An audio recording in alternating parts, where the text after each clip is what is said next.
Fachebani, bonjour. Vous Bonjour. représentez CCI France International. Vous êtes directrice du business développement. Alors, je sais que tout le monde connaît très bien CCI France International. En 3 mots, 3 chiffres clés, qu'est-ce qu'on peut dire sur CCI France International? Alors en quelques mots, CCI France International est un réseau qui regroupe 126 chambres dans 96 pays. Et nous, ça veut dire qu'il y a des pays dans lesquels il y a plusieurs chambres. Donc, exactement. Et nous animons une communauté d'affaires de 33 000 entreprises membres. D'accord. Alors, la question que tout le monde se pose, toutes les entreprises en tout cas, quelles sont d'après vous les étapes clés pour s'implanter à l'étranger quand on est une entreprise? Alors, pour pouvoir s'établir à l'étranger, il faut passer par effectivement un certain nombre d'étapes. D'abord, choisir le pays dans lequel on veut se positionner, donc benchmarker les différents marchés. Puis ensuite, étudier le marché en profondeur pour savoir comment se positionner, quelle est l'offre locale, quels sont les concurrents, quelle est la demande qui émane de ce marché. Et ensuite, on a également besoin de se faire accompagner pour construire son projet. Est-ce qu'on se construit from scratch en créant une entreprise ad hoc, ou est-ce qu'on fait de la croissance externe, ou est-ce qu'on choisit de travailler par exemple avec un partenaire privé? D'accord. Alors, j'imagine que CCI France International peut accompagner les entreprises dans toutes ces étapes, ou en particulier dans une de ces 3 étapes que vous avez citées? Exactement. CCI France International peut accompagner dans les études de marché, dans la construction du projet, dans la création d'une entreprise, soit en direct, soit au travers de l'un de nos partenaires en local qui pourra accompagner les entreprises dans son projet. Alors, si on extrapole au réseau d'affaires français de façon générale, quels sont les points forts des réseaux d'affaires français? J'ajouterais aussi quels sont les points faibles, parce qu'on en parle moins souvent, des réseaux d'affaires français. Alors premièrement, quels sont les points forts des réseaux d'affaires français d'après vous?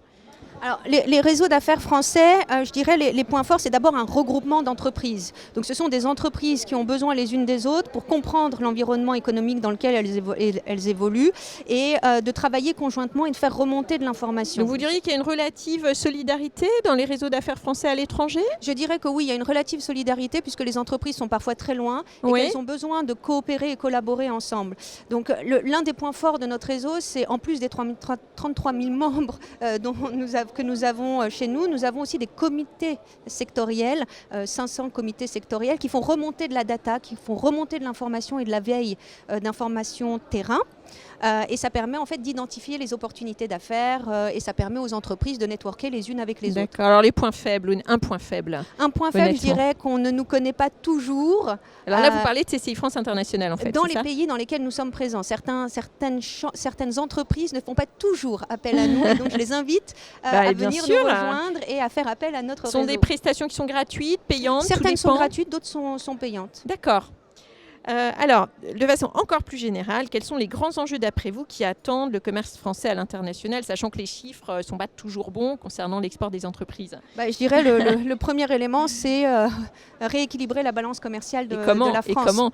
Et comment? Donc d'abord en accompagnant les entreprises à structurer leurs projets et à les aider à être audacieuses dans leurs projets. Les entreprises françaises manquent d'audace, vous diriez, par rapport à d'autres? Parfois oui, mais arriver d'accompagner des entreprises où il fallait être un peu plus poussif pour les convaincre d'aller à l'international parce qu'elles avaient des véritables beaux projets qui méritaient une place particulière dans les pays dans lesquels nous sommes présents. Et qu'est-ce qui faisait qu'elles étaient réticentes en fait? Qu'est-ce qu'on peut dire en conclusion pour lever cette autocensure possible des entreprises?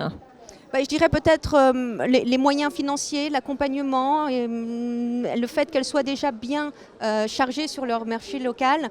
Il est important aussi de leur démontrer que l'international est un enjeu intéressant et dans lequel elles peuvent s'épanouir et se développer. Merci beaucoup. Je vous souhaite de bonnes rencontres ici à Big. Merci, au revoir.